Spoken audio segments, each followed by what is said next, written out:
السلام عليكم ورحمة الله وبركاته. الحمد لله وكفى وسلام على عباده الذين اصطفى. أما بعد، فقد قال الله تعالى في الكلام المجيد والفرقان الحميد: أعوذ بالله من الشيطان الرجيم. بسم الله الرحمن الرحيم. والفجر وليال عشر. وقال النبي صلى الله عليه وسلم: أفضل أيام الدنيا أيام العشر، أو كما قال عليه الصلاة والسلام। সম্মানিত সাথী ও বন্ধুগণ, মহান রব্বুল আলামিনের দরবারে কালিমাতুশ শুকর আদায় করি যে আল্লাহ আমাদের লক্ষ কোটি নাফরমানি গুনাহ করার পরও আজও মানবের আকৃতিতে পৃথিবীতে আমাদেরকে বিচরণ করার সুযোগটুকু দান করে রেখেছেন। এই জন্য মহান রব্বে কারীমের দরবারে শুকরিয়া আদায় করি, আলহামদুলিল্লাহ। সেই সঙ্গে নিজেরা শুধরে নেই, আমরা আমাদের গুনাহের কাজ থেকে নিজেদেরকে বিরত রাখি, তওবা করে নেই, আল্লাহর কাছে ক্ষমা চেয়ে নেই, যেন বাকি হায়াতটুকু আমাদের শুধরানের জন্য আল্লাহ তাআলা আমাদেরকে দান করেছেন, সেটা যেন সেভাবেই আমরা কার্যকর করি এবং শুধরানো জীবন যেন আমরা শুরু করে দেই এবং তওবার হালতে, গুনাহমুক্ত হালতে যেন আল্লাহ তাআলা আমাদেরকে পৃথিবী থেকে মৃত্যু দান করেন, কবরের যাত্রী বানান, গুনাহমুক্ত করে। সেই জন্য আল্লাহ তাআলার দরবারে দোয়া করা এবং ইবাদতের সঙ্গে লেগে থাকা, মেহনত করা।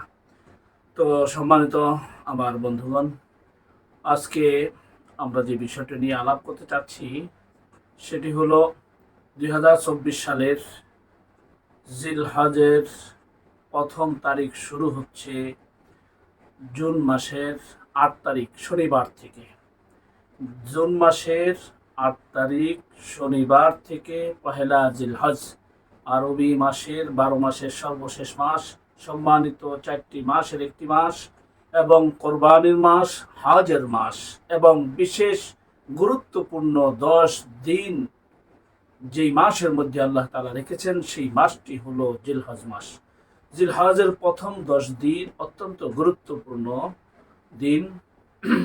এটা আল্লাহ তাআলার পক্ষ থেকে আমাদের জন্য নেয়ামত।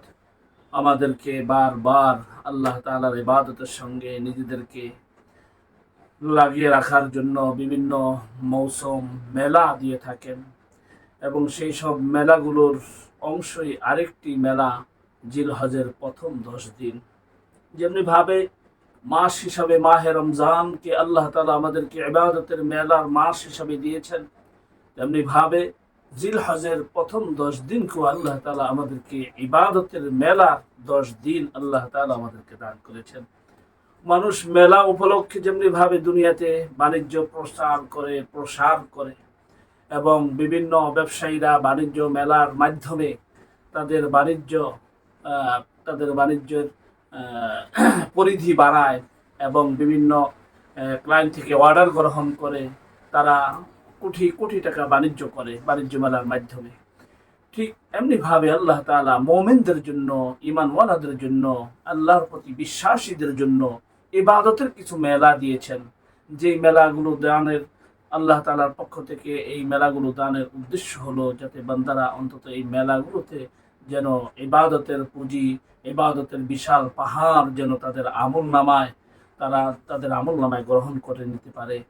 এই জন্য জিলহজের প্রথম 10 দিনের ফজিলত সমূহের মধ্য থেকে 2-1টি ফজিলত আমরা আপনাদের সামনে পেশ করতে চাচ্ছি, যেন আল্লাহ তাআলা আমাদেরকে জিলহজের প্রথম 10 দিনের যে ইবাদতের ফজিলত, সেই ইবাদতের ফজিলত থেকে যেন আল্লাহ তাআলা আমাদেরকে বঞ্চিত না করেন এবং আমরা জেনে বুঝে যেন এই 10 দিনের মধ্যে ইবাদত করি। আল্লাহ তাআলা 30তম পারা সূরাতুল ফাজরে ওয়ালায়ালিন আশর, ওয়াল ফাজরি ওয়ালায়ালিন আশর, 10 রাতের কসম করেছেন। 10 রাতের কসম করেছেন। এই 10 রাত্রি বলতে কোন 10 রাত্রি? ওয়ালায়ালিন আশর।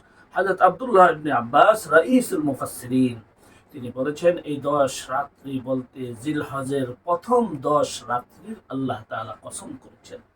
আর আল্লাহ তাআলা যেই বস্তুর কসম করেন, সেই বস্তুর মহত্ব, বরত্ব, মর্যাদা বুঝানোর জন্যই আল্লাহ তাআলা ওই বস্তু উল্লেখ করে কসম করেন। তো লায়ালিন আশর জিলহজের প্রথম 10 রাত্রির এমন কি ফজিলত, এমন কি মহত্ব বরত্ব রয়েছে যে এই 10 রাত্রির আল্লাহ তাআলা কসম করেছেন। তো হযরত আব্দুল্লাহ ইবনে আব্বাস রাদিয়াল্লাহু তাআলা আনহু বলে দিয়েছেন যে এই লায়ালিন আশর 10 রাত্রি বলতে জিলহজের প্রথম 10 রাত।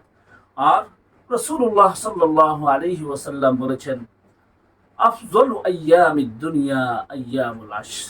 আল্লাহ রাসূল বলেছেন পৃথিবীর সমস্ত দিন সমূহের মধ্য থেকে জিলহজের প্রথম 10 দিন আল্লাহ তাআলার কাছে অতি প্রিয়। এই 10 দিনের ইবাদত আল্লাহ তাআলার কাছে অতি প্রিয়।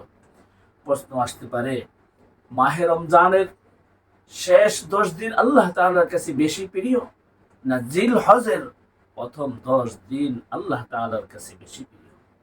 তো প্রশ্নের উত্তর উলামায়ে মুফাসসিরিন মুহাক্কিকিন তারা জবাব দিয়েছেন এভাবে, রমজানের শেষ 10 দিন আল্লাহ তাআলার কাছে প্রিয় রাত হিসাবে, যেহেতু শেষ দশকে, রমজানের শেষ দশকে আল্লাহ তাআলা লাইলাতুল কদর রেখেছেন, রাত হিসাবে শেষ 10 দিনের গুরুত্ব, মর্যাদা, শ্রেষ্ঠত্ব আল্লাহ তাআলার কাছে মাহে রমজানের শেষ 10 দিন। আর জিলহজের প্রথম 10 দিন আল্লাহ তাআলার কাছে দিন হিসাবে আল্লাহ তাআলার কাছে শ্রেষ্ঠ এবং আল্লাহ তাআলার কাছে প্রিয়। কারণ এই 10 দিনের মধ্যে রয়েছে ওকুফে আরাফা তথা আরাফা দিবস রয়েছে এবং কোরবানি দিবস রয়েছে। এই কারণে দিন হিসাবে জিলহজের প্রথম 10 দিন আল্লাহ তাআলার কাছে অধিক প্রিয়, রাত হিসাবে রমজানের শেষ 10 দিন আল্লাহ তাআলার কাছে বেশি প্রিয়। তো বন্ধু সব, রাসূলুল্লাহ সাল্লাল্লাহু আলাইহি ওয়াসাল্লাম জিলহজের প্রথম 10 দিনের যেসব ফজিলত ঘোষণা করেছেন তার মধ্য থেকে একটি ফজিলত আপনাদের সামনে পেশ করছি। তিরমিজি খণ্ড নম্বর 1 158 পৃষ্ঠা, হাদিস নম্বর 758। عن أبي هريرة رضي الله تعالى عنه عن النبي صلى الله عليه وسلم قال ما من أيام أحب إلى الله أن يتعبد له فيها من عشر ذي الحجة يعدل صيام كل يوم منها صيام سنة وقيام كل ليلة منها بقيام ليلة القدر।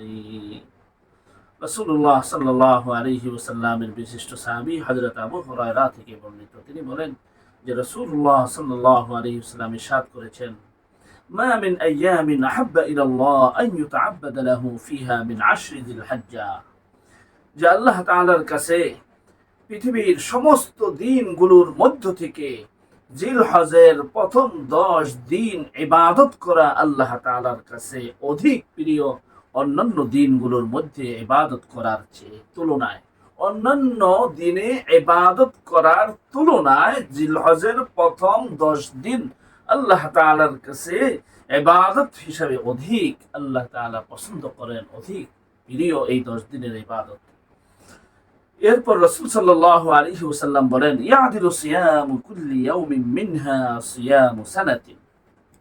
আল্লাহ রাসূল বলেন যে প্রথম 10 দিনের এক দিনের রোজা আল্লাহ তাআলা 1 বছরের রোজা রাখার সওয়াব দান করেন। বিনিময়ে 1 বছরের রোজা রাখার সওয়াব। যদি জিলহজের প্রথম 10 দিনের এক দিন কেউ রোজা রাখে, আল্লাহ তাআলা তার আমলনামায় 1 বছর রোজা রাখার সওয়াব দান করবেন। ওয়া কিয়ামু কুল্লি লাইলাতিন মিনহা বিকিয়ামি লাইলাতিল কদরি। এবং আল্লাহর কোন বান্দা জিলহজ মাসের প্রথম 10 দিনের দিবাগত রাতে যদি জাগনা থেকে ইবাদত করে রাত কাটিয়ে দেয়, আল্লাহর রাসূল বলেন এক রাতের ইবাদতের বিনিময় হিসাবে আল্লাহ ওই বান্দার আমলনামায় একটি লাইলাতুল কদরের সওয়াব দান করে দিবেন। কত বড় ফজিলত! জিলহজের প্রথম 10 দিনের মধ্যে যদি কেউ একদিন রোজা রাখে, সে একদিন রোজা রাখলে তার আমলনামায় আল্লাহ তাআলা 1 বছরের রোজা রাখার সওয়াব দান করবেন। আর যদি জিলহজের প্রথম 10 রাতের কোনো এক রাত অথবা প্রতি রাত যদি কেউ জাগনা থেকে ইবাদতের মাধ্যমে কাটিয়ে দেয়, একটি রাতের ইবাদতকে আল্লাহ তাআলা লাইলাতুল কদরের সওয়াবে পরিণত করে তার আমলনামায় দান করবেন। আল্লাহ তাআলা আমাদের সকলকে এই জিলহজ মাসের প্রথম 10 দিনের রাতের ইবাদত এবং দিনের রোজা রাখার তৌফিক দান করুক। তবে যারা হজে যাচ্ছেন এবং হজে অলরেডি চলে গেছেন এবং যারা আগামী কয়েকদিনের মধ্যে যাচ্ছেন, তারা আরাফার দিবসে রোজা রাখবেন না। আরাফাতে অবস্থানকারী হাজিদের জন্য রোজা রাখা মাকরুহে তাহরিমি, মাকরুহ। যারা হজে যাচ্ছেন না, হজ করছেন না, আরাফার ময়দানে অবস্থান করছেন না, আরাফার ময়দান ছাড়া আমরা যারা যাচ্ছি না এবছর, আল্লাহ তাআলা আমাদের তৌফিক দান করুক, আমরা যেন আরাফা তথা 9 জিলহজ সহ যেন এই 9 দিন রোজা রাখার আল্লাহ তাআলা আমাদের তৌফিক দান করেন। আমাদের পরিবারের সকলকে এই লাইলাতুল কদরের সওয়াব অর্জন করার এই মুফত একেবারে সহজভাবে সস্তা এই রাতের ইবাদতের মাধ্যমে যেন লাইলাতুল কদরের সওয়াব অর্জন করতে পারি। আল্লাহ তাআলা আমাদের সকলকে তৌফিক দান করুক। সম্মানিত হাজিরিন, রাসূলুল্লাহ সাল্লাল্লাহু আলাইহি ওয়াসাল্লাম বলেছেন, আরাফার দিবসে রোজা রাখার ফজিলত। আল্লাহ রসুল বলেছেন, যদি কেউ 9 জিলহজ, আমাদের দেশের তারিখ অনুযায়ী 9 জিলহজ আরাফার দিবসে যদি রোজা রাখে, আল্লাহ তাআলা তার গত 1 বছরের এবং সামনের 1 বছরের গুনাহ আল্লাহ তাআলা মাফ করে দিবেন। এই জন্য আমরা যারা পারি 9টি রোজা রাখবো, 1 থেকে 9 তারিখ, অথবা 7, 8, 9 তারিখ, অথবা শুধুমাত্র 9 তারিখে রোজা রাখবো। যাদের মধ্যে ওয়াসওয়াসা আছে যে বাংলাদেশে যেদিন 9 তারিখ সেদিন সৌদি আরবে 10 তারিখ, আবার সৌদি আরবে যেদিন ওকুফে আরাফা 9 জিলহজ সেদিন আমাদের দেশে 8 তারিখ, এই জন্য এই তারিখ গরমিলের কারণে যাদের মনের মধ্যে ওয়াসওয়াসা কাজ করে যে আমি মনে হয় আরাফাত দিবসের রোজা রাখার ফজিলত পাচ্ছি না, তাদের উদ্দেশ্যে বলছি, তা এরকম ওয়াসওয়াসা দূর করার জন্য অন্তত 7, 8, 9 বাংলাদেশের তারিখ অনুযায়ী 7ই জিলহজ, 8ই জিলহজ এবং 9 জিলহজ এই 3টি রোজা রাখবো। তাহলে আপনার সৌদি আরবের ওই বিশ্বাস অনুযায়ী ওকুফ আরাফাত দিবসের রোজা চলে আসবে, বাংলাদেশের 9 জিলহজ অনুযায়ী সেই রোজাও চলে আসবে। প্রতি মাসে যে রাসূল সাল্লাল্লাহু আলাইহি ওয়াসাল্লাম 3টি রোজা রাখতেন, উম্মতকে বলেছেন রাখার জন্য, সেইটার উপরও আমল হয়ে যাবে। আল্লাহ তাআলা আমাদের সকলকে আমল করার তৌফিক দান করুক। আমিন। ওয়া আখিরু দাওয়ানা আলহামদুলিল্লাহি রাব্বিল আলামিন। আসসালামু আলাইকুম ওয়া রাহমাতুল্লাহি ওয়া বারাকাতুহু।